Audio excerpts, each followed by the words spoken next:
something that I just try to train my students with all the time. It's you got to be a chameleon, right? You got to be an art chameleon. You got to be able to adapt, especially in television animation, even feature animation or gaming. It could be anything. Hi, Richard Smidman here. So today's guest really needs no introduction. Steven Silver has been synonymous with character design and animation since the early 2000s, with his groundbreaking work on Kim Possible, Danny Phantom, and The Fairly OddParents, to name a few. He's also gone on to inspiring a whole new generation of artists as both an educator and mentor, and can be found at seminars and lectures around the world sharing his almost 3 decades of experience. It was lovely to get an opportunity to sit down with him, find out more about his passion for teaching, and to hear his thoughts on the future of animation. So, it's my great pleasure to bring you Steven Silver. Okay, so I've got a bunch of questions for you that I've always kind of been curious, but not the kind of thing that in a party setting you would just start grilling people about. Right, yeah. So I'm going to just, I want to go through some of those. Kim Possible, I think that's probably a pretty good place to start. This happened quite early in your career, like relatively. And I guess what I'm curious about is because it seemed like that really put you on the map as a character designer. And I'm wondering, at the time, how did that feel? What was that experience like? Yeah, it's like when you're working on shows, you never know what things are going to become. There's so many shows out there that people work on, and every time you get on a new show, you think this could potentially be a hit, maybe in your mind, but you don't know. And when I was, how I got actually started on that, I was already over at Disney. I'd already worked on a couple of other shows, one of them being Clerks, the animated series, which was Kevin Smith's project, and I was working with a specific director, and then that show ended. I got bounced to another show, and then Kim Possible was in the ether, and my director that I worked with on my first show at Disney reached out to me and was just like, hey, we got this new show that they're developing. We just need some, want to see what you come up with, see what you do. And even though I was on this other show, I was kind of like freelancing on that and started to do a bunch of designs. And then they called me in and said, hey, we want to bring you on full time to do that. And that was really the start of it, and just starting to just do all the development. And the idea was, again, it was new. It sounded cool. It was a lot better than the show that I was currently working on. So I was excited about just having that experience and just working with a great team. And it was exciting because doing development's always exciting, in the beginning, because you don't know where you can sort of go with it and push it. And I'm just trying to think, like it was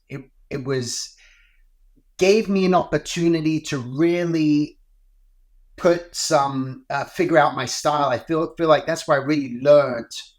That's where almost like my style almost really developed on that show. And that's where it all kind of started for me. And one of my biggest influences in life was Al Hirschfeld, a great caricature artist, which many people might know. And I loved his line. And I was always doing caricature, and I was always trying to mimic his line. And from there, I just started to kind of infuse that sort of feel into the drawings, and people would get happy with where it was going. And it was a great experience. So you feel like your style evolved on that show, yeah? Yeah, it really did. From that point, I really felt like I came into like what it is that I really, my hand was just felt like it was naturally doing, where I wasn't having to force so much. Oftentimes, and they haven't worked in the industry, when you're working on different shows and doing different things, you got to adapt, right? We always have to adapt. We always have to be a chameleon. Oh, look at this show style. Look at this animated property. I need to make sure that I mimic that style. And here I was able to just go fresh on my own at this point. Yeah, it is interesting because when you look at those character designs, it looks like a fully formed kind of style that you already have. But the shows that you were working on then before that, like I know you started on Hysteria, right? Right. Yeah, that was Hysteria. That was at Warner Brothers Animation. Yeah. Right. So was that was when you're working in a show that's not in your style? How did I guess now you get picked because they want your style, but there must have been a period when you had to kind of mimic the style that they wanted. That's got to bring a certain kind of level of discomfort to it, or it's not a natural process, right? Sure. Yeah. I think what was very helpful for me and something that I just try to train my students with all the time, it's you got to be a chameleon, right? You got to be an art chameleon. You got to be able to adapt, especially in television animation, even feature animation or gaming. It could be anything let's go from drawing SpongeBob style all the way up to Bob's Burger style or to whatever it may be. There's so many different ranges. And something that I did early on in my career, which really helped me, was copying. Learned copying artists that I admired. That's how I learned. That's how I trained myself. I never went to art school or anything, and I was just fascinated with art. I grew up studying illustrators. That was where I thought I wanted to go. I was studying Norman Rockwell. I'm looking at Albert Dorn, Robert Fawcett, just J.C. Leyendecker. And I was so drawn into that. And I was studying from looking at Bridgman and, just looking at Andrew Loomis. And so I was really immersed in that area. But then Mad Magazine was a huge influence for me. And then you got all the caricature artists of Mad Magazine and Mort Drucker, Jack Davis. And what I was doing was always just mimicking these guys because, God, look how good that drawing is. Look how much energy is there. And so I'm copying. And because of all those years of copying, going on to a show, like when I got hired for Hysteria, which I was hired on because of my caricature ability, and it was a very caricature heavy show. And because of that, that style was already developed. Now I'm looking at all the other shape language and the style, and now I'm just like, okay, this is kind of how they handle eyes. This is kind of how they handle clothing, whatever it may be, or hairstyles. And because of all my years of copying, I was able just to adapt and merge into that style. And so that's what I've always kind of done from that point, which made it just an easier process for me. How long after you were working on Kim Possible did you realize that you'd stumbled across a hit?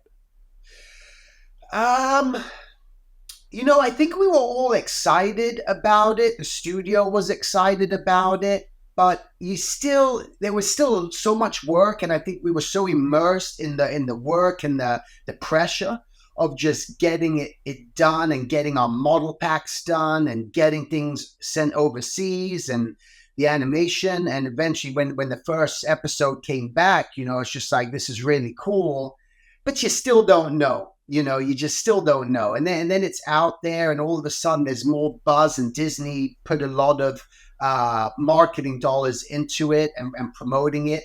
And as soon as it came out, it just kind of hit with people. People resonated with it straight away, and that's when we thought, this is pretty cool. But never in my wildest dreams would I have ever thought what it is still today, 20 something years later, that it's still just as popular, and there's new generations watching it, and the amount of people that wear cosplay when I go to conventions, and they're still dressed as Kim Possible and the She-Goes and all these characters. And it's just like, you don't know, because I always looked at, like my heroes and everything growing up too, when I was watching cartoons, was Hanna-Barbera. I was at the Flintstones, Tom and Jerry. Growing up in England, I had my, 3 channels, BBC One, BBC Two, and it was very limited. And we got our Saturday morning cartoons. And that's what I was fascinated with, and just thought, if any day I ever met one of those guys, who created these cartoons after all these years, that would be amazing.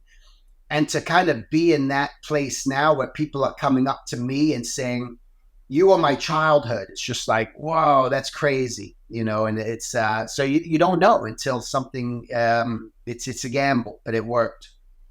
So how long after that were you getting calls because people wanted the Steven Silver style? I think, well, what happened from that, I was on, let me see, kind of like what happened. So I was on that show. I would get different freelance, jobs through there, but I really couldn't do too much. And then it was coming to an end. It was just winding down, and a friend of mine just told me, "Hey, they're looking for this guys over at Nickelodeon named Butch Hartman was looking for the Fairly Odd Parents was looking for a character designer for another show that is developing called Danny Phantom." And I just pretty much just went from Kim Possible over to Nickelodeon, where I started designing Danny Phantom over there, and then that was just a whole nother 4 or 5 years at Nickelodeon doing that. And then, funny enough, you say that just with the style, like people wanting what I was doing. Some people did, but I also found many people were just like, we love what you do. We love what you did on Kim Possible, but we don't want that. We want something brand new, right? So they always were wanting something new, but it was definitely a launching point for me, absolutely. And then on to the, Nickelodeon. And then I was always putting myself out there, always setting up at conventions. I was publishing my own books. I was just always self motivated and never wanted just to rely on the animation industry. I knew how volatile it was even back then. It's a different time today, but it goes in waves, and it's a nomadic life. You're here today, one day, and then you're laid off, and then you're working again.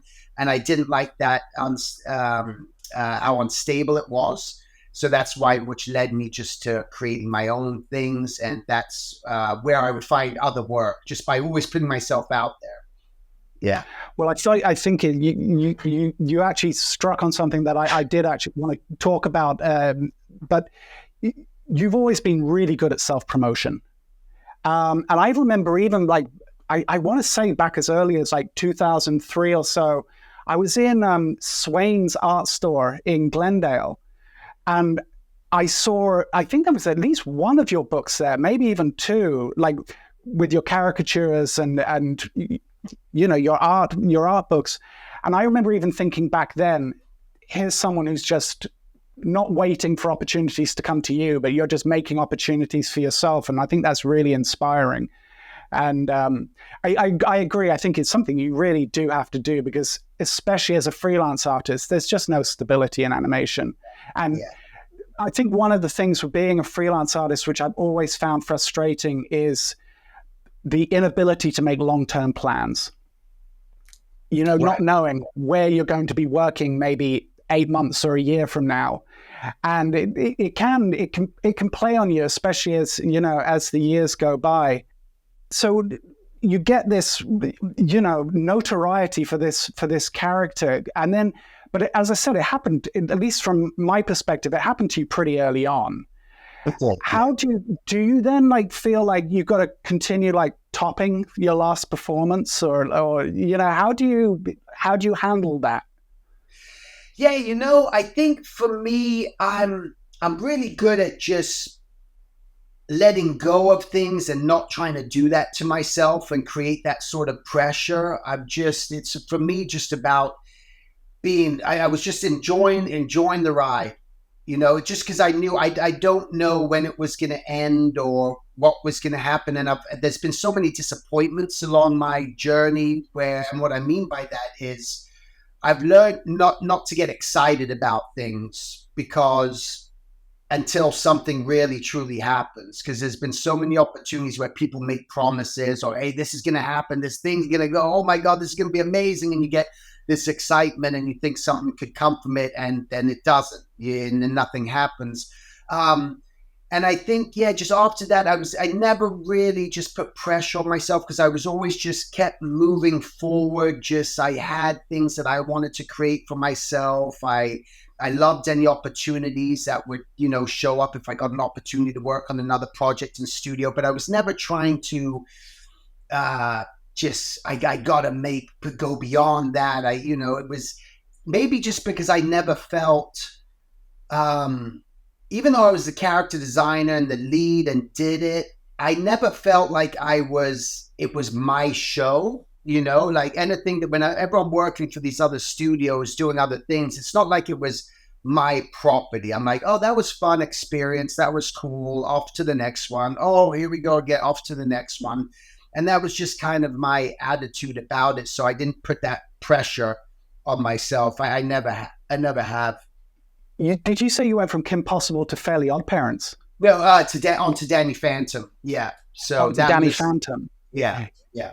When you went on to that, how evolved was the style already when you went on, or was it a blank sheet for Oh, you? that was a blank sheet of paper too. Yeah, so that was coming on to that to be able to just Butch had created the concept, the idea of the show, what it is about this kid with ghost powers, and I went there and met with him, and it's all this is what the show is about. This is how old the kids are. There wasn't really tons of information, and they gave me a couple weeks. They said, "Hey, we'd love to see what you come up with."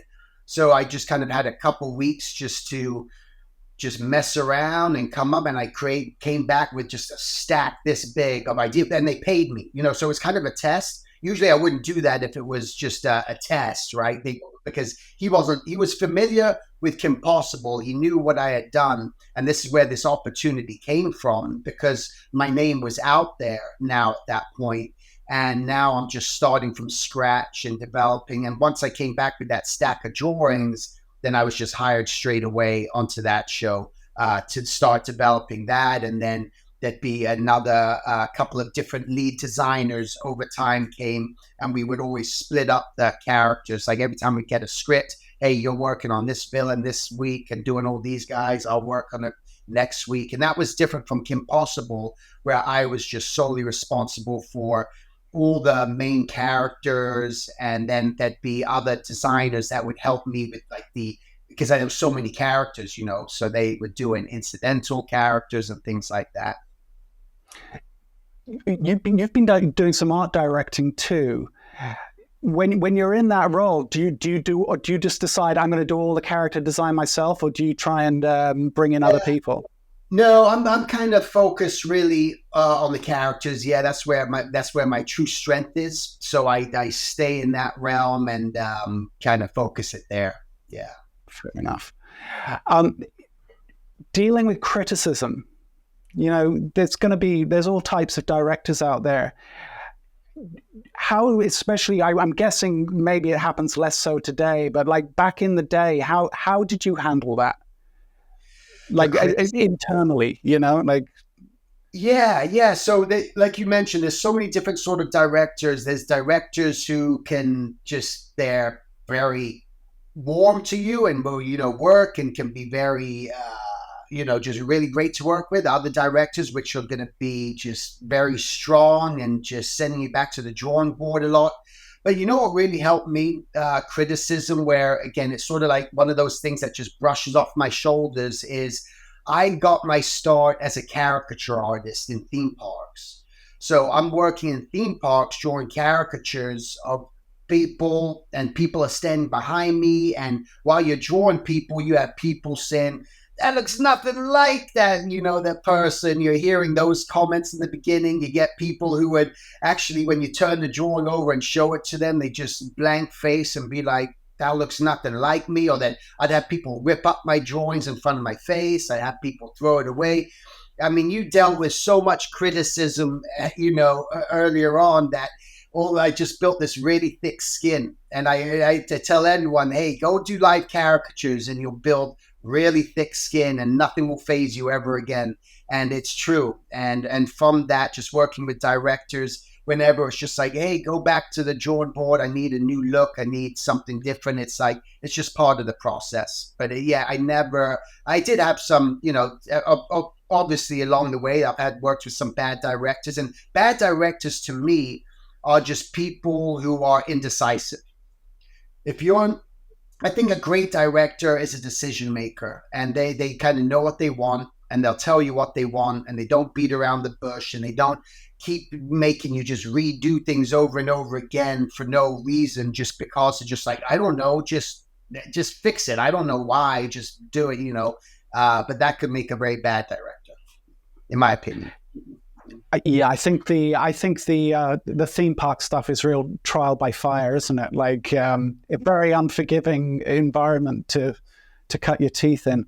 But I will say a great way to make a living as an artist, especially starting out, you might be 18 years old, 19 years old, and you want to learn to really get some great practice and learn how to learning how to caricature, I believe, makes you a great character designer, if that's something that you want to move into. And, again, my heroes like Norman Rockwell was really a great caricaturist, even though he did his portraits, right? There was always that sense of humor and fun and the way that he just stretched things just a little bit. And I think it's a great way to make a living. At 18 years old, I would be working in theme parks and I could be making up to about $1,000 a week, right? I wasn't working in just a coffee shop or a retail store. I got to be out there drawing every day, sometimes 8 hours a day. That lines would be so long, it would be so busy, you're just nonstop. So you're building up your speed, you're building up your discipline, you're building up your drawing skills, you're building up your observation skills,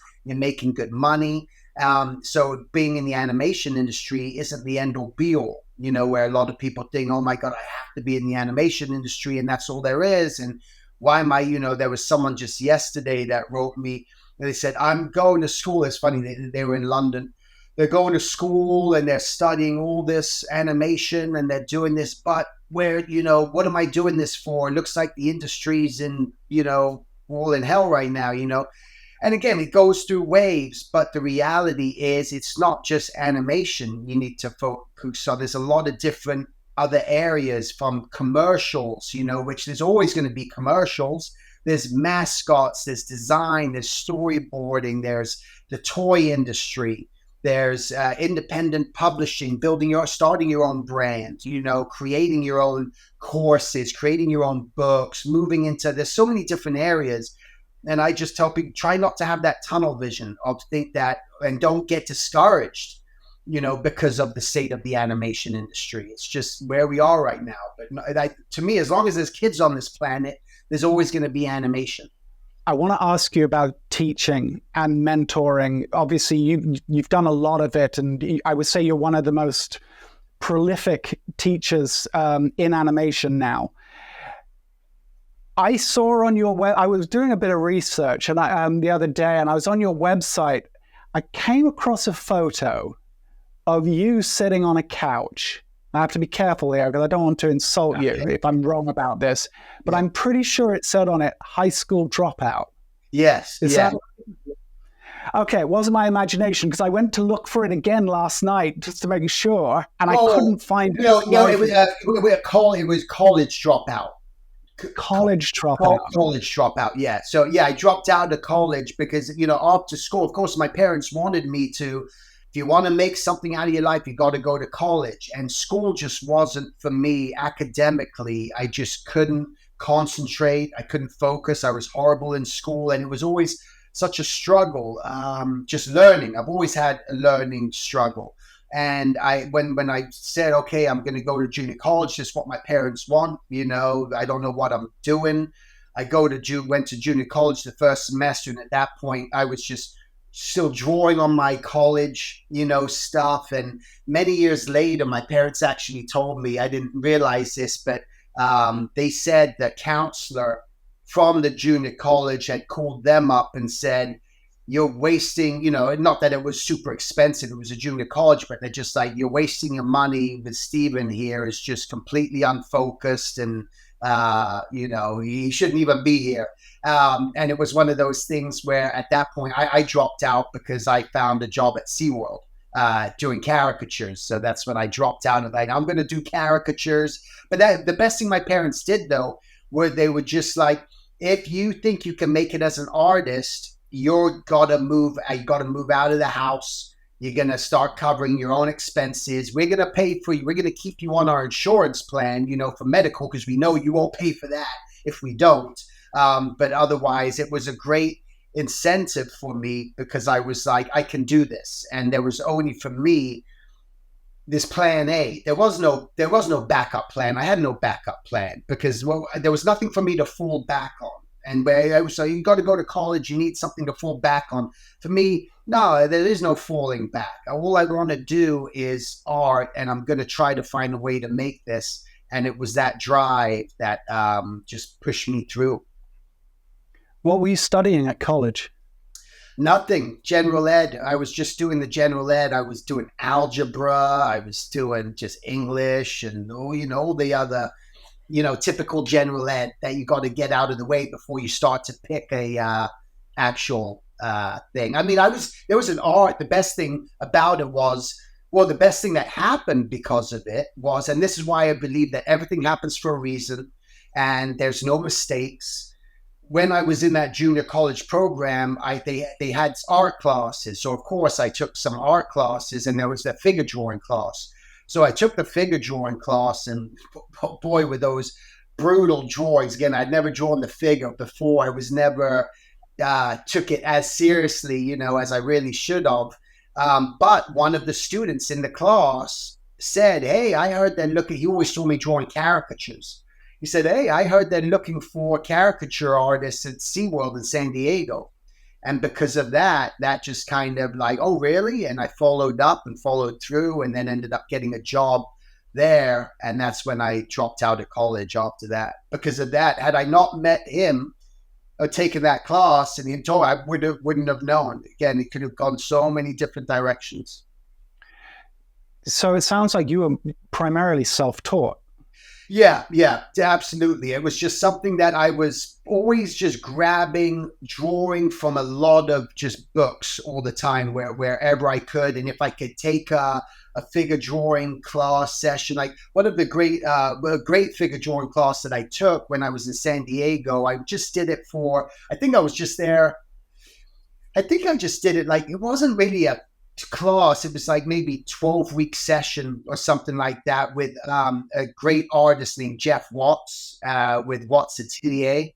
And so I went to his school, and that kind of opened my eyes to, Frank Frazetta, because he was such a Frank Frazetta fan and would always break it. Oh my God, look at this Frank Frazetta. And that opened up my eyes to see these other artists that I could start studying. I wasn't aware of Andrew Loomis at that time. I wasn't aware of George Bridgman. So that opened my eyes to these other teachers, their books. And then I just immersed myself in these books. And of course, just showing up and just doing it, right? Just going to figure drawing classes as much as I could. Always drawing in my sketchbook, observation, going to the coffee shops, meeting up with friends and helping each other, saying, "Hey, let's go sketch." No, I don't feel like it. Come on, let's go sketching. Then, okay, let's go. And, so having a core group of friends that were into drawing as well helped me really develop my skills. Yeah.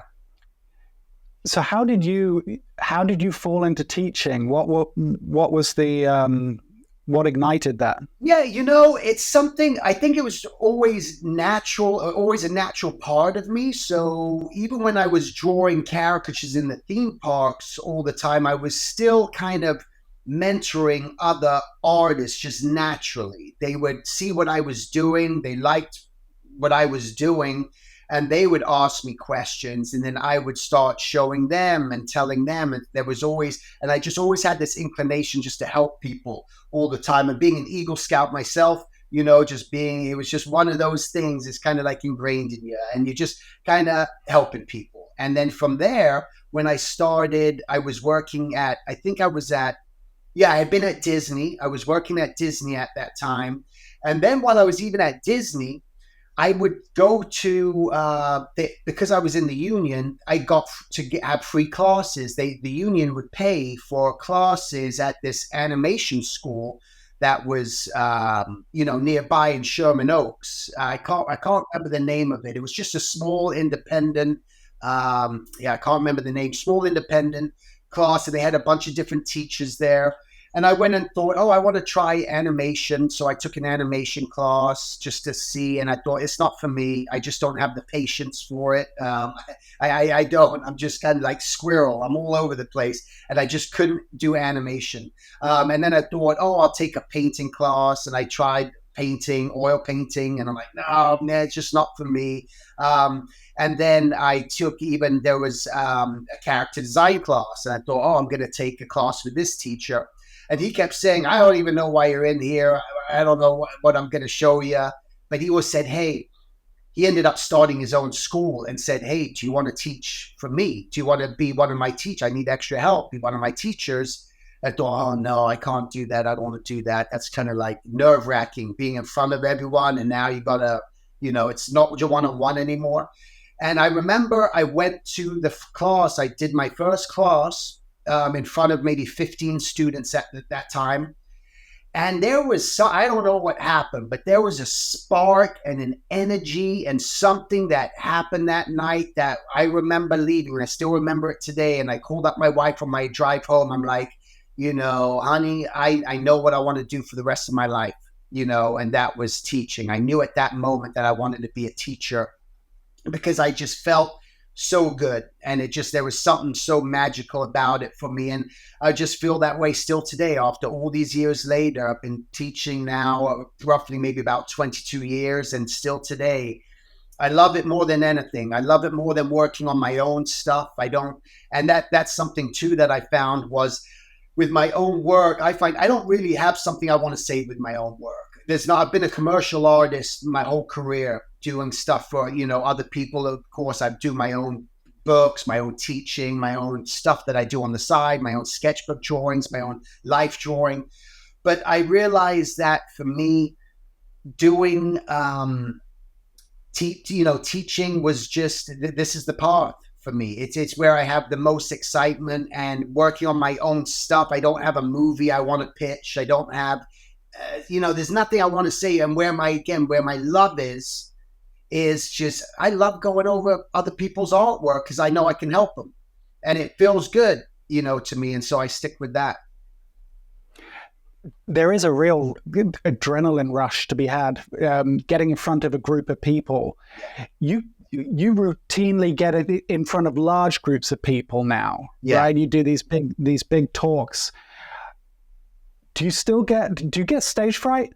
Do you get nervous for it? Not anymore. Yeah, I don't get nervous anymore at all. It's just again, I've done it so many times now that it's just very natural for me and easy to do. I think I always have those fears, that fear that always pops in with just, oh my gosh, I hope the screen doesn't burn out or my computer crash. Those are all those little things that pop in. That's the only thing I get nervous about. Like, oh, I hope the technical aspect, like sometimes I'm set up at schools even, and they don't have their equipment set up properly. Or all of a sudden I show up and everyone's starting to come in and the Cintiq or the computer isn't working or the screen won't turn on. It's just like, oh my word, and the people are sitting there 10, 15 minutes and we're still trying to tech fix that. That's always my worst nightmare.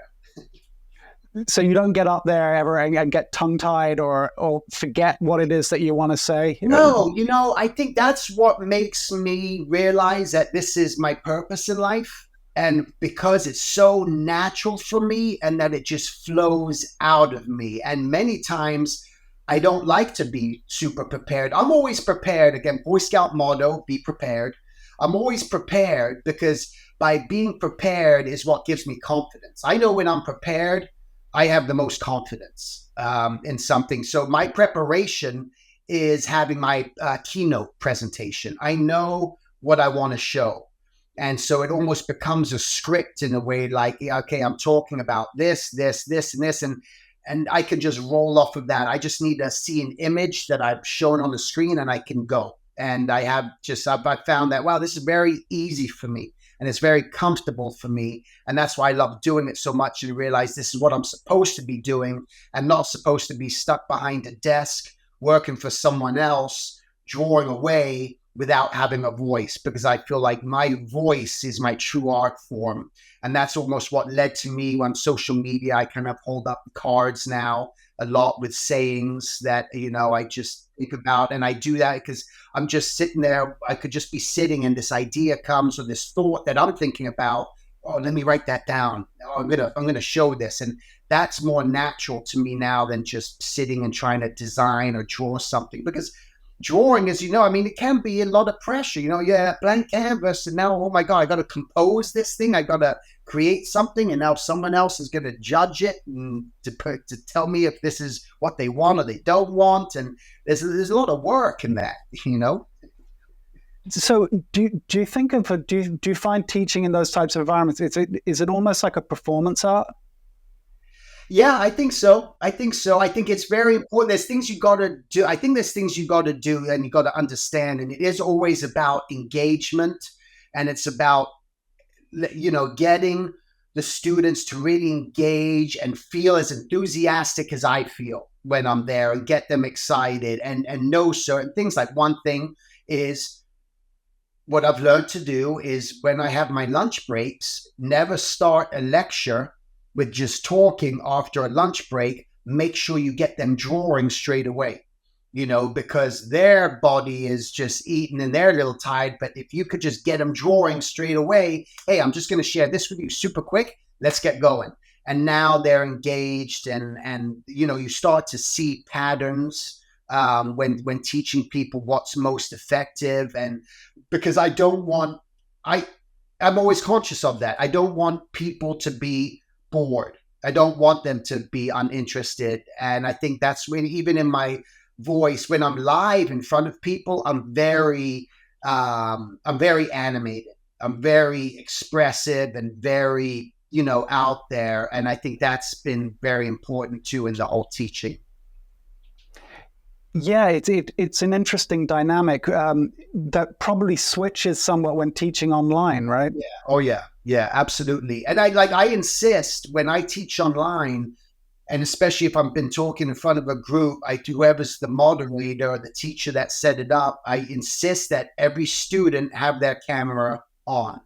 So I'm not looking at a bunch of black boxes, on there. And I also tell the students too, I say, listen, don't go into these meetings with your camera off, and meeting artists, and especially in an industry that you want to get into, because it's all about networking and it's all about connection. And if your camera's off, when you come up to me at a convention or something and you go, hey, I was in that class that you taught at such and such school, I go, nice to see you. I don't remember you. There's no connection. But all of a sudden, I'm better at remembering faces than names. And someone comes up and I've seen them from a class and be like, oh yeah, I remember you. Again, it's just face to face, where you got to just put yourself out there. And I think it's so important for students to do that. And again, it's just part of the networking. Just don't hide your face on camera. Show the teacher, show me that you're really engaged. Show me that you're really here, and really fully participate. And full participation is showing your face on the camera. I worked on a couple of features back to back the last couple of years, and they were all well. The first one was during lockdown, and then the second one, both were remote. And I was working from my office here, and I was working with a team all over the world, and we would routinely have meetings, either one-on-one, where I'd be giving feedback, or group meetings. And the struggle you would have with some people to get them to turn on a camera, you get excuses. I don't have a webcam. Right. I don't have this. I can't do that.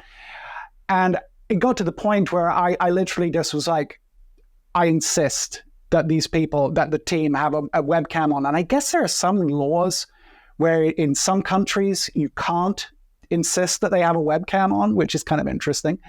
But I agree, it's so important for communication. And I think then you can actually be really effective working at home in this kind of situation if everyone is prepared to communicate. And so much of that even comes through eye contact. Yes. On a camera. Yes. It's kind of remarkable, really. But it's opened up, like, as far as a working environment, the fact that we can be all around the world, all working in our own offices. Yes. And we can all get online and communicate. It's changed everything. Absolutely. And I kind of like it. I can share my screen. Yep. I can do draw-overs in real time.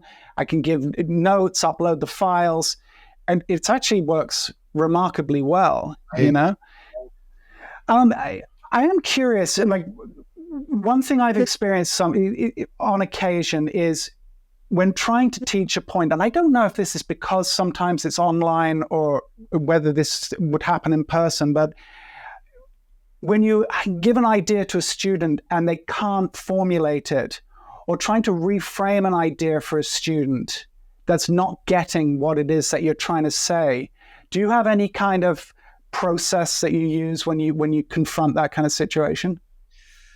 I think in that situation, I remember like some students that I've had, and it really all for me, I find like it always goes back just to the raw basics, you know? I mean, it's just drawing that circle and that square or whatever it may be, and just understanding, putting those together, because that's where I'll still see just people falling apart a lot is in their construction. That's like where the greatest weakness that I see, you know, I see a lot of artists, they have great ideas, but their construction and the putting together their forms are just fall apart. I remember when I was teaching a figure drawing class, I had the just a specific student, a lot of different students with all their different things that they had, but one student just couldn't just get it together. We're just putting the whole figure together. They're struggling, and then it just became as simple as, listen, I want you to just take this, and I just want you to draw this, and I just want you to understand the forms and the tubes, and pose it and just moved it. I just want you to take this, pose it, and I want you just to don't change any other direction, and I just want you to move it around and just keep working on these forms. Here's the cylinder, here's the square. And I found that to be, all of a sudden it clicked for that artist. Once they did that, they felt like, oh my God, I was just trying to get so much into all the muscles and everything else. And it was too much for them too fast. And I think just by doing that, that's what I find is I'm always just taking them back down to the simplest thing. Even if I think like a second grader could do it, it's just like, hey, this is what you got to do. And I encourage people to literally trace after that, grab an image, put a layover on top of it. I just want you to trace. I want you to trace that oval. I want you to trace that rectangle. I want you to trace that square, and I want you to build that up. And now I want you to redraw it. Now that you've done tracing it, now I want you to redraw it just by sight, of what you've done. And I find that to be, again, repetition. If you do that, you'll start to eventually, get it. I find. I think that students seem to have a real hard time understanding things volumetrically. Yes. On a 2D space. Yeah. And I think, we talk about volume first and then shape. And I think it would be very easy to look at, let's take, Kim Possible as an example. Be very easy to copy a series of shapes with a character like that and not understand that that's actually a character that has volume and mass. Yes. And can move in space, and getting them out of these kind of these like misconceptions about, oh, well, it's a series of shapes. It's right. Like, no, it's more than that. Yeah. There's volume and mass here, and weight, and all of these other kind of considerations, and getting students to actually kind of break previous ideas that they have about something can sometimes be one of the biggest challenges, With that said, like, for a student, how much do you think, like, let's say a student wants to get into animation, how much should they balance studying animation, character design, characters, or looking at things like fine art and other areas of art illustration, like Norman Rockwell, for example? Do you think there should be a mix in there? I do. I think there should be a mix. I think, though, you really got to know, especially in today's industry, what it is that you really want and what direction. Like, to say that today, if you were to say, I just want to be a 2D animator, where are you going to, it's getting harder and harder, right? It's like, where are you going to go? Which studio is doing that? And it's like, even at Disney, I'm a recruiter over at Disney Television Animation.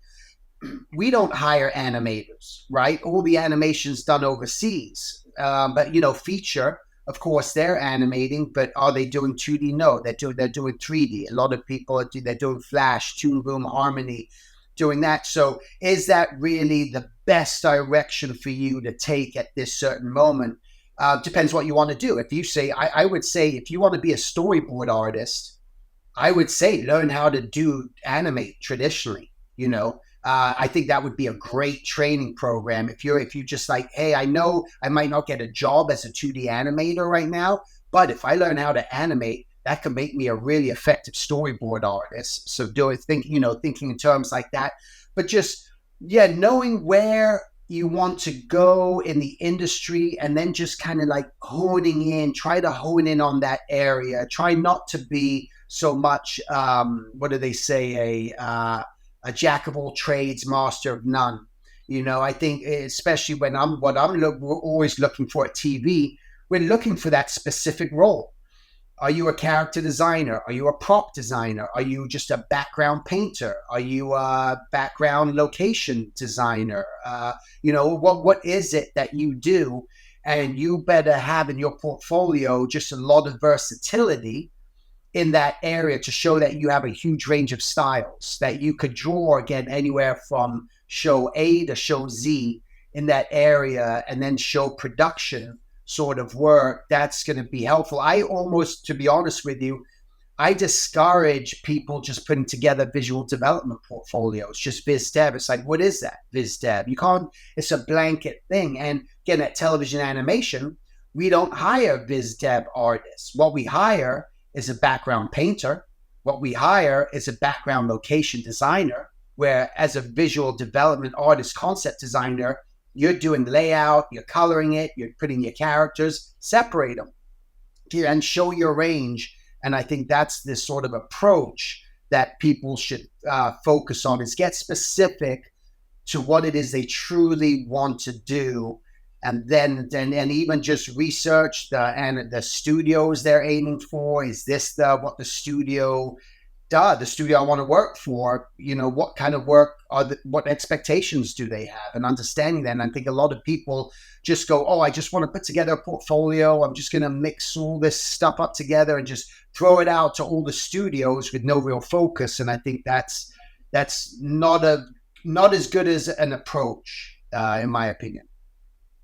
That's interesting. And I agree. I do think, though, from what I've seen, that I think that applies maybe somewhat more to, like, let's say, the elite studios.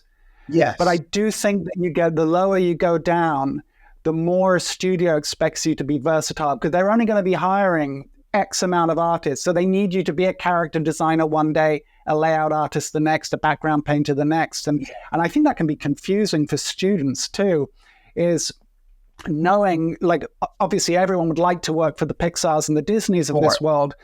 The reality is 95% of those students are most likely, at least on their journey to working towards the big studios, they're going to have to work for those smaller operations where they do have to have a portfolio that covers a little bit of everything.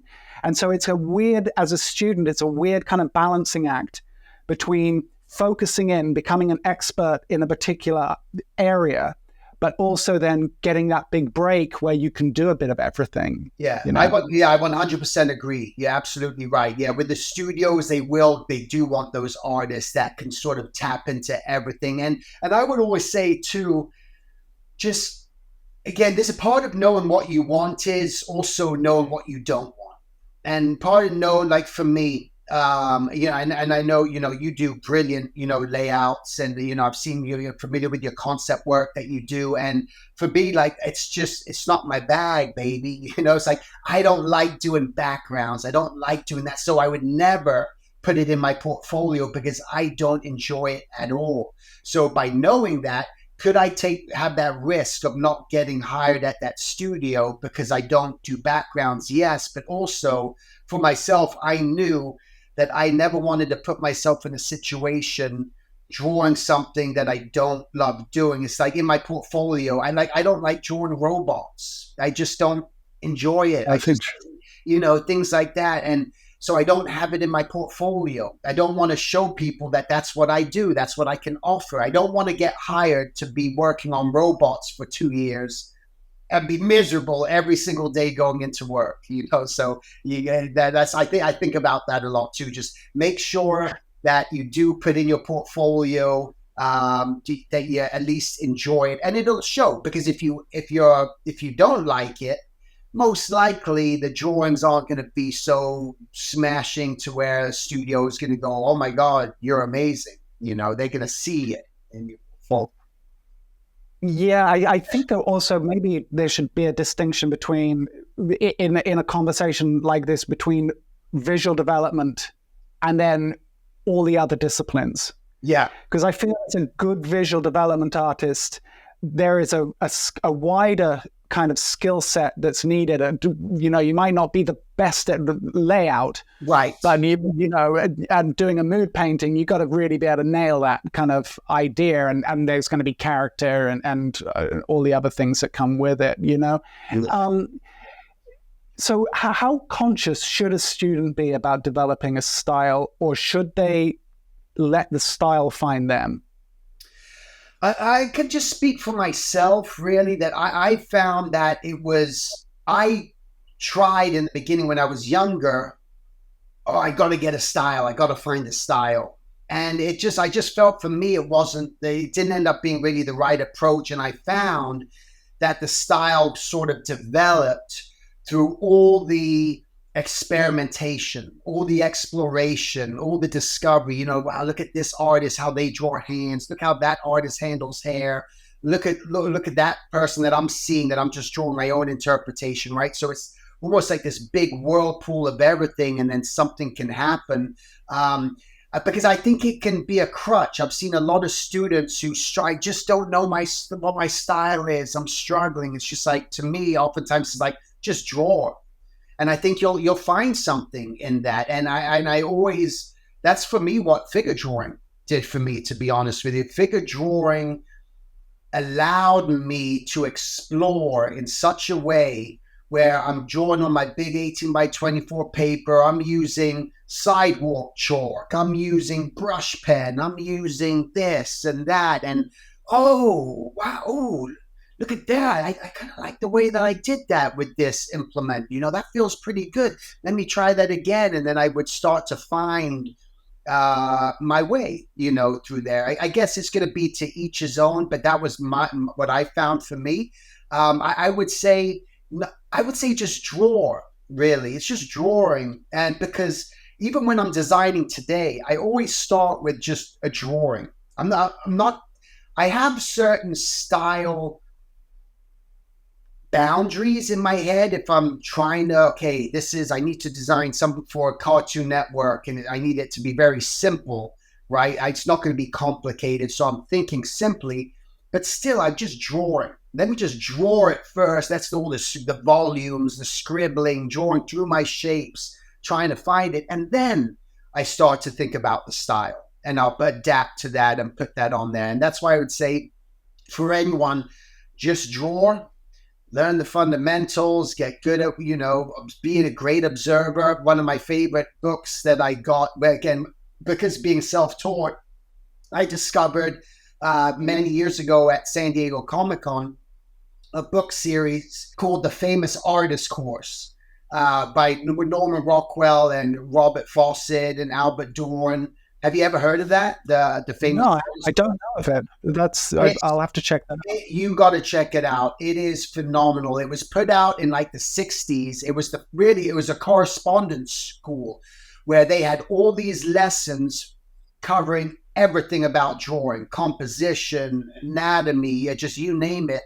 And this book was put out. You paid for the course, and you got these books in the mail, and you did the assignments, and you sent the assignment back in by mail, and then you would get a drawer over sent back to you in the mail of your artwork. And it was Norman Rockwell started the school with these other illustrators. So it's all his lessons. And again, Albert Dorn, Robert Fawcett, and all these great, brilliant artists, amazing. And that was something they would always say in that book: see, observe, and remember. Those were the three factors of just like, you want to be a good draftsman, you want to get good, see, observe, and remember. And that was ingrained in my head from that. And that's what artists need to do, is just do that. Just keep drawing. Even though you don't know what you really want to do, draw, and eventually when that time comes, you'll be prepared that, oh yeah, I could draw an animal, I could draw a person, I could draw whatever it may be. I think that there's a real problem with students trying to emulate their heroes to a fault. Yeah. Like, I think there's a place for copying. Definitely in the process, we talk about master copies. Well, someone could take a Kim Possible model sheet and copy it, and I think there's a value in that. Yeah. But as someone in yourself, who's created 1,000 clones out there, Right. I think there's pitfalls to that, right? It's like, it'll only get you so far. And, I remember my figure drawing teacher said something really interesting is, if you just try and emulate someone else's style, you're ultimately robbing the world of a potential new style that is your own. Yeah. And I thought that really kind of resonated with me. It's like, yeah, like you might admire that person and you might think drawing like them is the end goal, but you might have a completely new take on things that you never give a chance to blossom. Yeah. If all you do is emulate your heroes. But it's a balancing act. I do think it takes time. They kind of do 10,000 drawings, you'll find your own style. It'll start creeping in, right? Yeah. But then students have to balance that with the studio expectation, because studios are expecting to see, you've got to be diverse, you've got to be able to draw in different styles, but they're expecting to see 5 different types of styles, right, that you can draw in, right? And those are usually, the Steven Silver style, the Nicola Marley style, like whatever it might be, like whatever the style of the day is. Yeah. And so it's a tough thing for kids but at the same time, do you ever end up with an H.R. Giger if all he ever did was try and paint like Norman Rockwell, right? Yeah. No, so yeah, it's true. It's a tricky one, How much do you think students should balance working digitally versus analog? Now, the reason I ask this is because in figure drawing, I get people asking me, they see me working in charcoal and I'm holding the pencil on the side and they, overhand or whatever. And they go, well, can I do this in Procreate or whatever?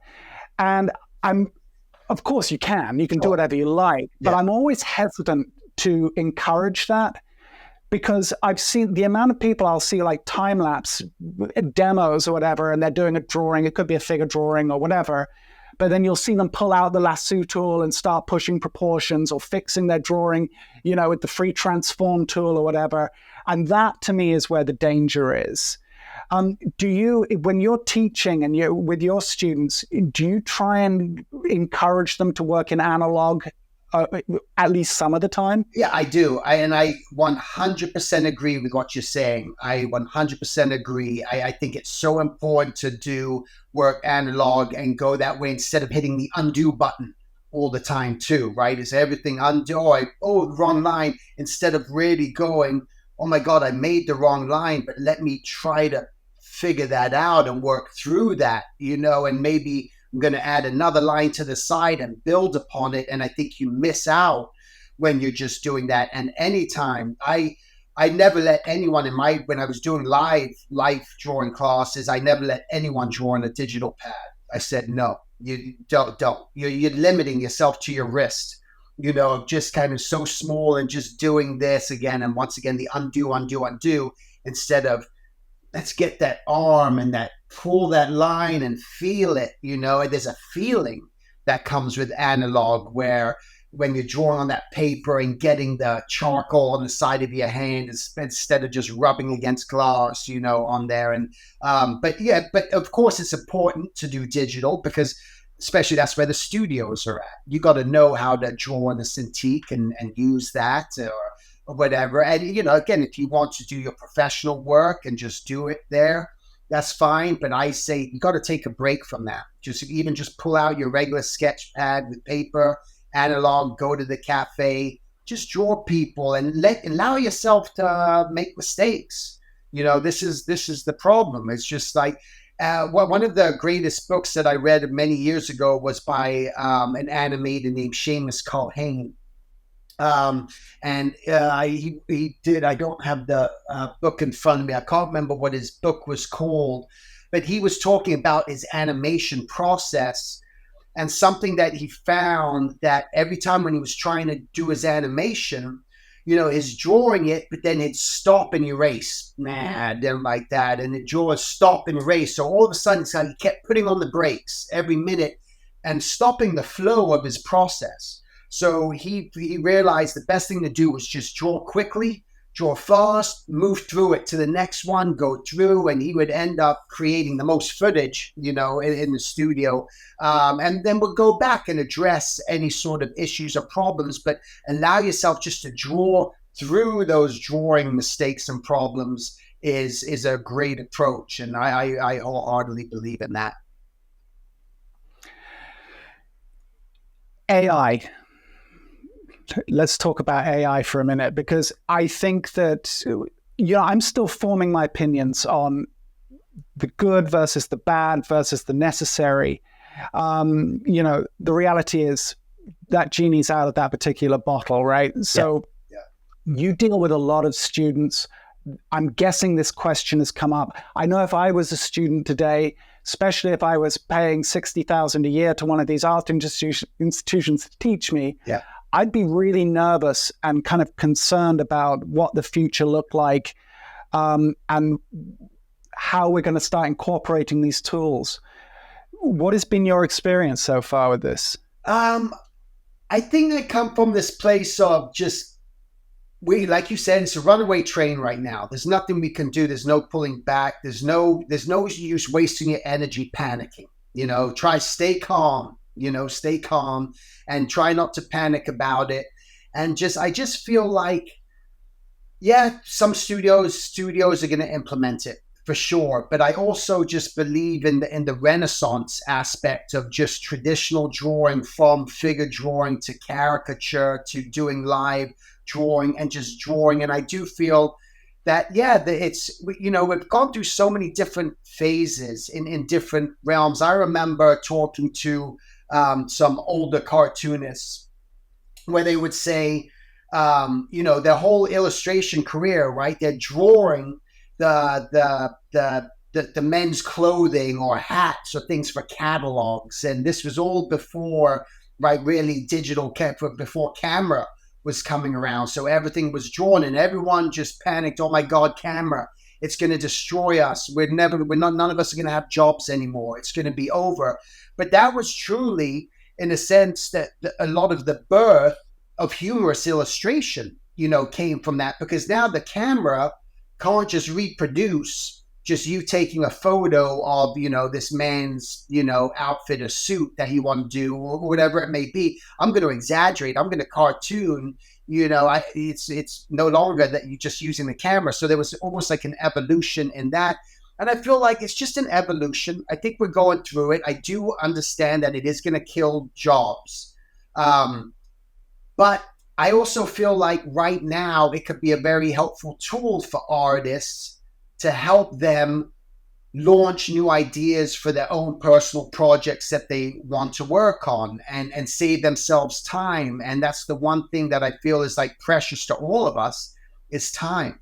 And it could be a time saver where you're really just trying to figure something out and you're struggling and you're working with a client who's hiring you for your services, but you're going, you know what?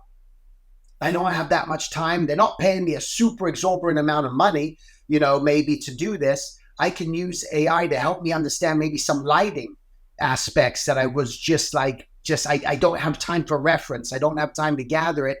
And you could just use that as a springboard to help you. And then when you present your artwork to the client, I think a lot of people who are screaming against AI right now are still secretly using AI artists to their advantage to give them ideas.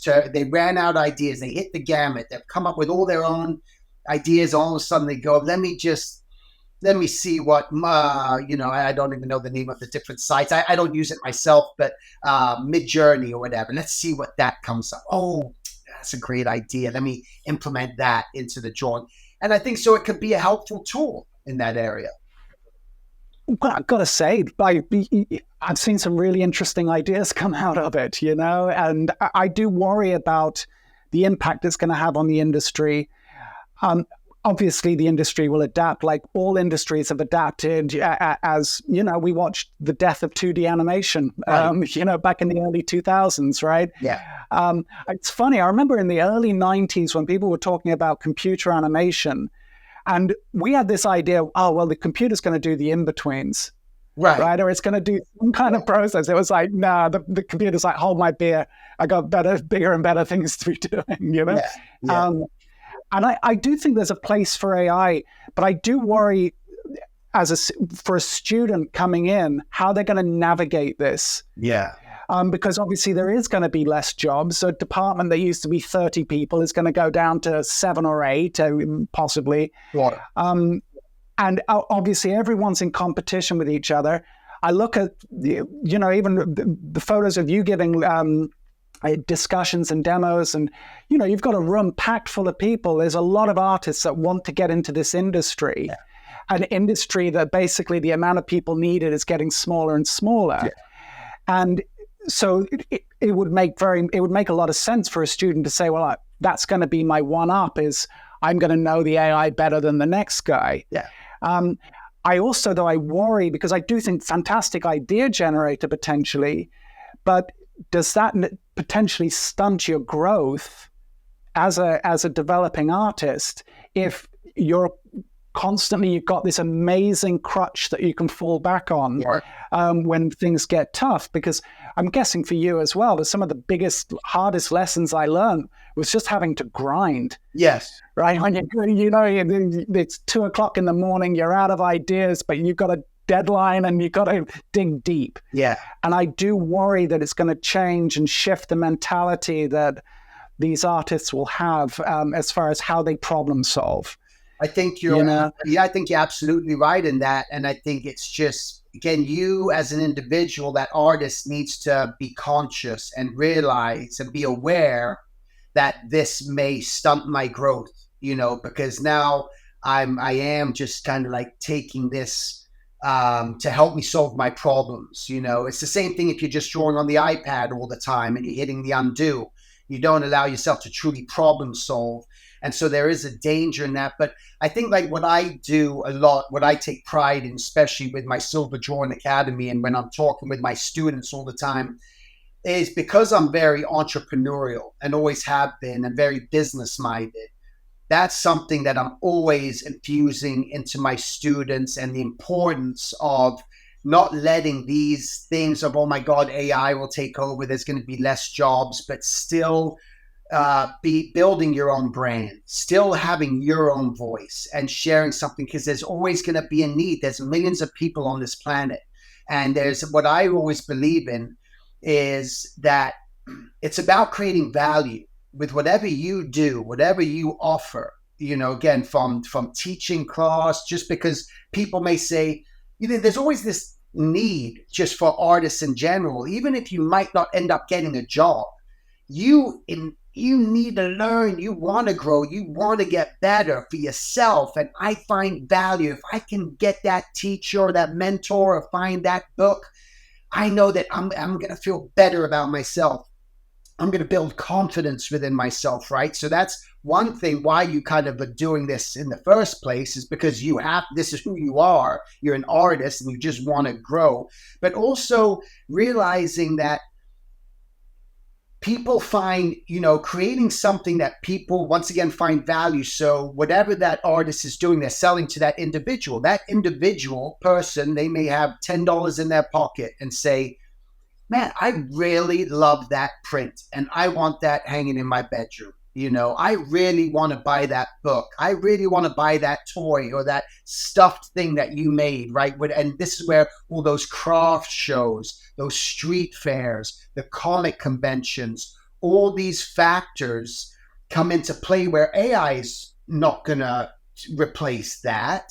I mean, sure, you can create an AI image and put it out there, but it's going to start looking the same and blending, and people are going to go like, all this stuff looks the same, and it just looks like it's this computer generated. So if you can just keep working on what it is that you love to do, maybe again, you find a niche in your local library and you go, God, every week these kids come and that my local library does just these book talks or whatever art festivals at my local library. Let me get involved with them and start teaching kids how to draw. I created my own picture book for kids. Hey, I got an idea. I want to create a book. A friend, one of my former students, he had gone through cancer, went through that whole ordeal, but ended up creating a book from his time in the hospital.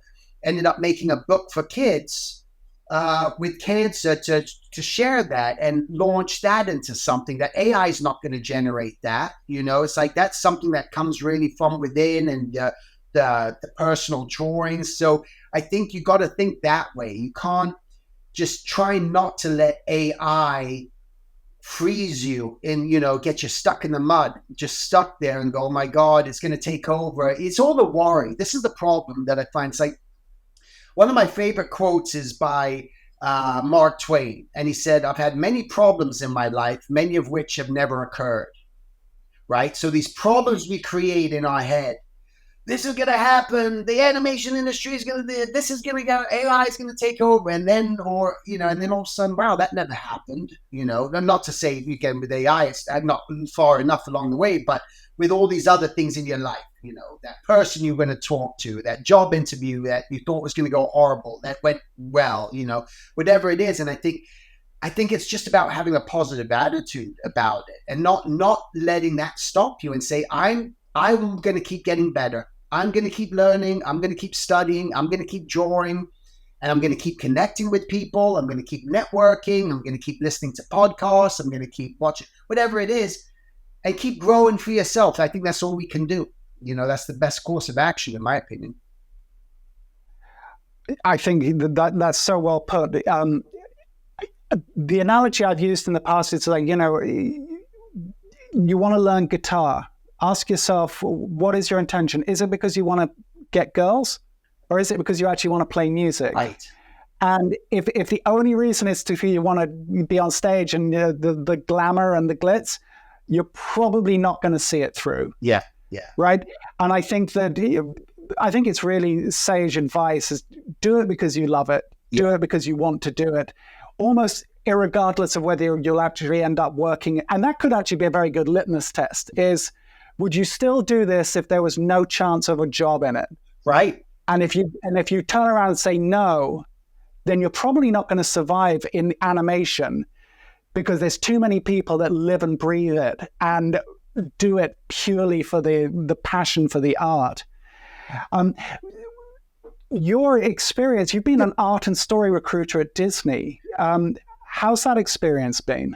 It's been really terrific, just to be able to help people. And I love it. And that's what I feel as a recruiter for myself is I get an opportunity to help people grow in building an effective website, an effective portfolio. So there's people that would send me their portfolio, and I tell them, listen, you need to really start organizing it like this, or put your focus towards this, or you need to develop upon this area, and also being able to help people get jobs. Like it's such a great feeling, really. I mean, the worst part about it is all the 99% of it's rejection. Unfortunately, you're rejecting a lot of people, but to be able to help those people get jobs, and especially a lot of them, it was their first job in the industry. A lot of industry people who have been in the industry a long time and just they've been out of work for a while, but I was able to get them through and up and getting a job. So it's been extremely rewarding and I've gotten the chance just to meet so many new people, so many new artists, reconnect with a lot of my old friends, just people in the industry, people I've never met before that I always wanted to meet. I got to meet them, again, meet a lot of brand new talent, up and coming talent. So it's just, I'm hitting all these different areas, and it's been terrific. Is the animation industry do you think in a good place right now? Is it thriving? What do you see as exciting, or is there anything that worries you? Right now, I don't think the animations industry is in the greatest place, but but there's been other times where it hasn't been, right? And we bounced back, and we came back, and I think just right now, there's, the writer's strike didn't help. That kind of put a lot of people out of work. So that kind of messed a lot of things up. And again, everyone was then looking for the same jobs, and all those people that were let go. And I think there's there's just not a lot of stuff going on at this moment. Just streaming didn't pan out as well as everyone thought it would, right? And that's where Disney struggled with Netflix, and I think Netflix, in a way, kind of was almost the catalyst to this, where we're at, because of this. They were doing so many projects and bringing so many people in and paying so much money that it was unsustainable. And I kind of knew it from the day it happened. I say, no way they can keep paying a character designer $4,000 a week and sustain this. It's just going to be impossible. And so it didn't happen on that front. So I think right now we're in a lull. Again, my philosophy, as long as there's kids on this planet, there's always going to be animation. But I do see people right now trying to cut costs a lot. So they are using a lot of vendor studios, they'll call it, where you're not having everyone at the studio working on the project. Say that, let's just say a team of 50. Well, now we don't need 50 people. We just need 25, so we're cutting that down, because these other areas from that we need done, we can have this vendor studio, which is maybe they're using a Canadian studio. Maybe they're using a studio in some place in Asia, in India, and they're doing that. It ends up coming back, costing them more. I think a lot of times in the long run, they realize when they don't have their full control of it. So we're in a flux right now. It's not in the best space. There's not a lot of things going on. So it's something to really consider. Once again, like I mentioned earlier, don't just focus on the animation industry.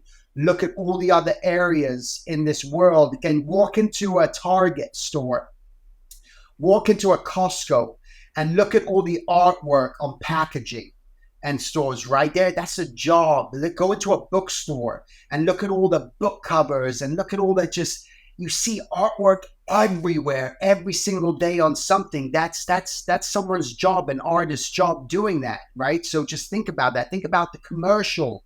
There's commercials constantly being made every single day, right? Where you're not spending 2 years making a commercial. Commercials are made really quickly, and then they got to move on to the next one. So there's a whole industry on that side too. If you could change something about the industry, what would that be? I mean, that's a good question.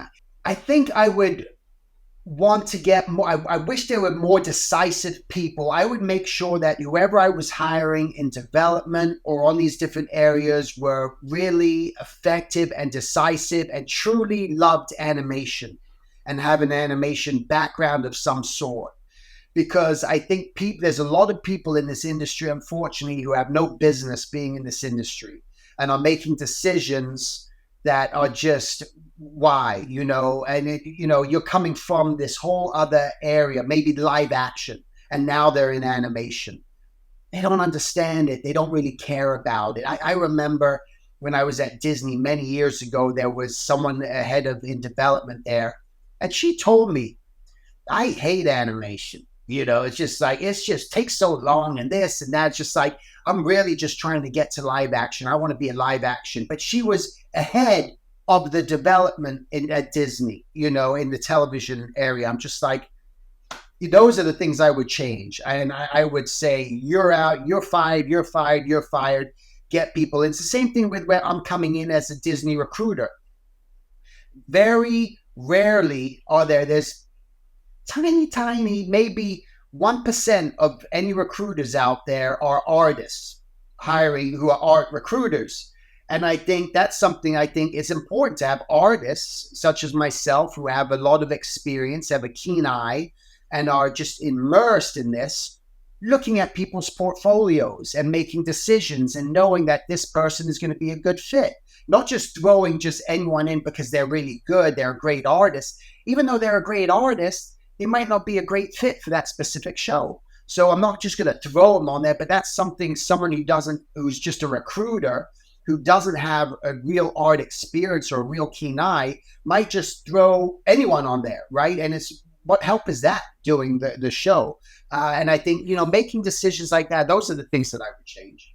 I've seen it more than once. Studios hiring big names because they want the weight of that name to help, with the prestige of the project, and they're just not the right fit for the project. And on top of that, that person's taken a huge bit of the budget, where they could have actually brought in people that were probably cheaper and a better fit. Right.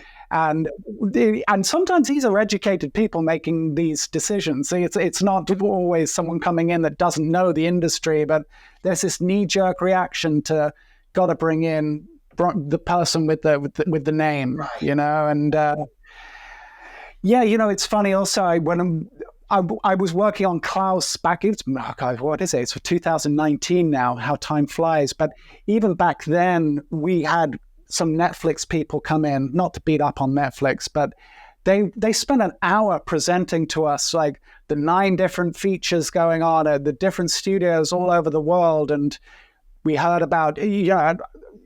Obviously, you're closer to it than I am, but I've been hearing the rumors about Netflix in LA and just hiring anyone and everyone like that has any kind of skill set, and this is simply not sustainable. Exactly. And kind of saw it coming a mile away, to be honest. Yeah, me too.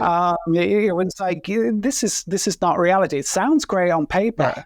And I appreciate the effort, but the problem with that is there's the inevitable fall that comes with it. Yes. And then people have to pick up the pieces. And I'm curious, does Netflix still have a studio in LA?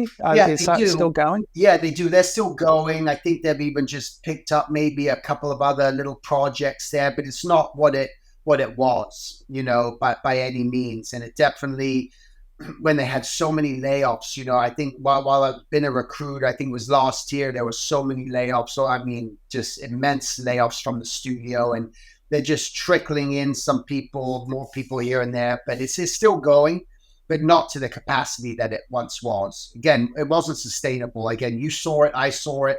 I would warn people. I was at DreamWorks having lunch with a buddy of mine who was over at DreamWorks Feature. He was telling me how all his buddies are going off to Netflix, are getting these great deals, chasing the money truck. I'm just like, hey, man, do you enjoy what you're doing on your show? You like your team? Yeah, I love it. I just love the team that I'm working on with right now. I'm doing this. I'm like, are you willing to potentially sacrifice that just to go over to this other studio that is going to be unsustainable? And you don't know if you're going to like the project, the people, anything else. Yeah, you get some more money, but you may be on your feet and laid off from this great job. You got to consider these things. Don't just chase the money. Chase the excitement, the project, the love of it. And luckily that person ended up staying at DreamWorks because they would have been laid off. You are prolific online with promoting, obviously, your mentorship and the academy. Do you ever find it draining, like the need to constantly self-promote? Because it seems, at least for me, no matter how much you spin that wheel will very quickly stop spinning and will require spinning again, like almost on a daily basis, or on a daily basis, depending on how eager you are. How do you find a balance? How do you know when to walk away, or do you, or are you just going for it? Yeah, no, it is. It is draining. It is draining, but it's one of those things where it's just so important to do. It's like that saying, out of sight, out of mind. And but I've definitely found a balance for it myself. It's not there. There's definitely those times where I'm just like, oh man, I gotta put together something right now. I got to make sure that I get it up by tomorrow. But other times I just have my calendar. I just write out, I just have my little, cards that I make every day for myself, that I just write out what I need to do. I'll make sure that I'm going to do this student critique today, or I'm going to post this video. So I'm kind of organized on that front. And I like what I really like, what I've started using a lot lately is the scheduling on social media, where on Facebook, Instagram, and LinkedIn, you can schedule your posts. So that way I may just be sitting around, right? So if I'm just like nighttime, just watching TV, I'm like, oh, I gotta get a post tomorrow. I could just sit there and just schedule it, or schedule something for 2 days from now to pop out. And then I don't have to think about it so much. And there's certain moments where I'm more into like, okay, I want to do this. I'm excited about doing this. So I'll try to schedule as many things as possible, to come out. But it is vital. We live in this industry today where I don't know how anyone did anything before these phones or the internet, that we lived through. Like, how did we do anything? How did we communicate with people? There was a lot of face to face, of course, but now, because it's almost like you have to. And the same thing, I encourage any artists that are up and coming, make sure that you're posting all the time, showing your work that you want to do, because that's recruiters will see that. Different other, not even recruiters, other artists, other companies might come across your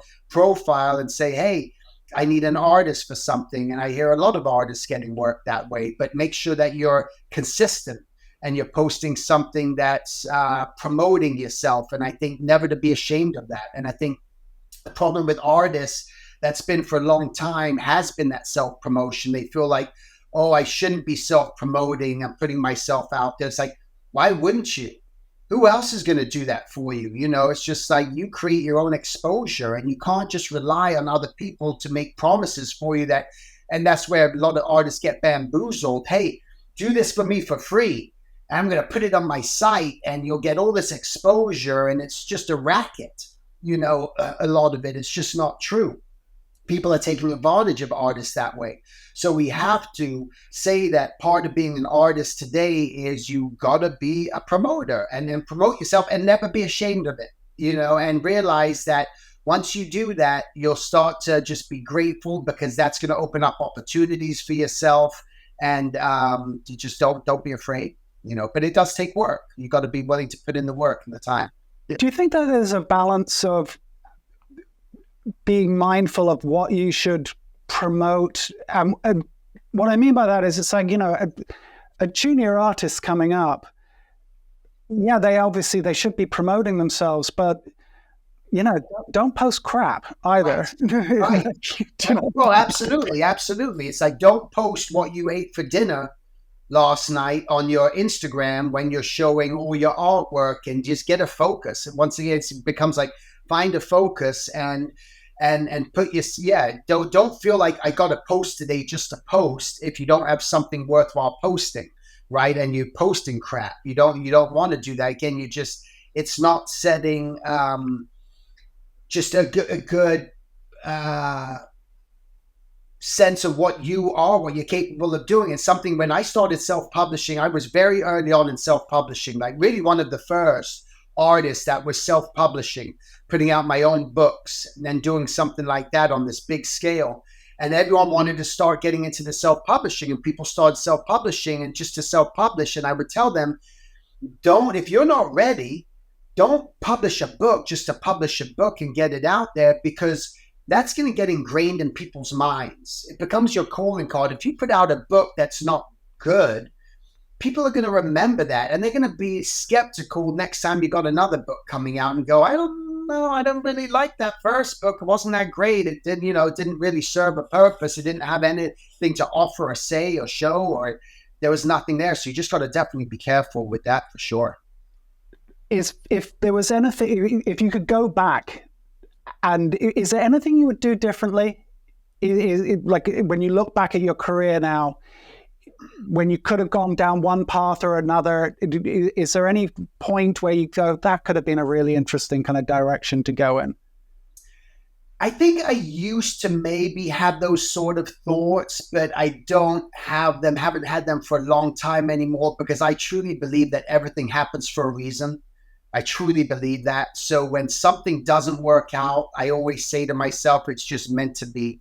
That's just the way it is. It's not meant. And it's all, I always love what Steve Jobs said, that it's all about just connecting the dots, and you connect the dots, and one thing you do will lead to this other thing. It connects, and it's just a series of dots that we're just kind of connecting. And I don't think there's anything that I would really change. I've made bad decisions for sure in my life. I've had things that haven't worked out. I've had things that have worked out. But I think because of those things not working out have led to something greater because of that. I just truly believe that when one door closes, another door opens, and I'm so open to that it doesn't affect me anymore. And I don't allow myself to get into that, because why sit there and spin in my mind that God, if I only would have done that, then this would have, but I didn't. It's too late. That didn't happen. So it's the present and it's the future. And I'm just always setting goals for myself. And that's, I think, the healthy thing to do is just set goals for yourself.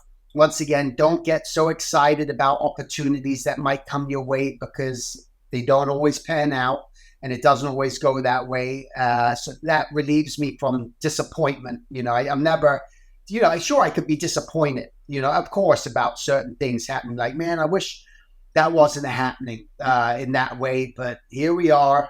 Okay, let me find another avenue. Let me look at some other thing. And that's just kind of how I think. I almost joined the Peace Corps before I got into Disney. That was my part. I was going to go into the Peace Corps. I'm like, if I don't get hired at Disney, I'm going into the Peace Corps. I went to the meetings. I filled out my application.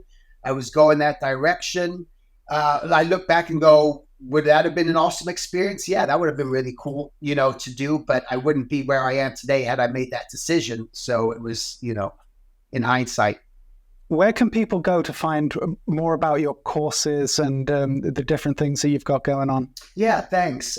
So I have my online school, which is silverdrawingacademy.com. If you're interested in just learning about character design, observation, drawing, we meet up. There's over 400 video lessons on there, short form video lessons people can draw from. I meet up with the students once a week who wants to join. We do live sessions together.